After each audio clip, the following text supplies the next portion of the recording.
блин, зачем мне люстра там за 200 тысяч? Я за 50 на Озоне видел подобное. Бывают мастера с клиентами переговаривают, давай мы там не будем вкладывать в это деньги, да, мы там сделаем это дешевле другими способами. Кухня переходит с панелей шпона в двери, не заворачивается куда-то на потолок и пошло. Это что, мебель?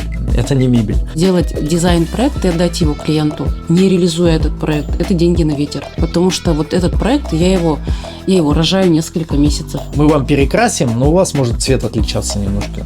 Эмаль от остальной. Он говорит, меня не устраивает, перекрашивайте все. Те такие, а мы не будем. Кстати, вот в таком случае всегда виноват дизайнер.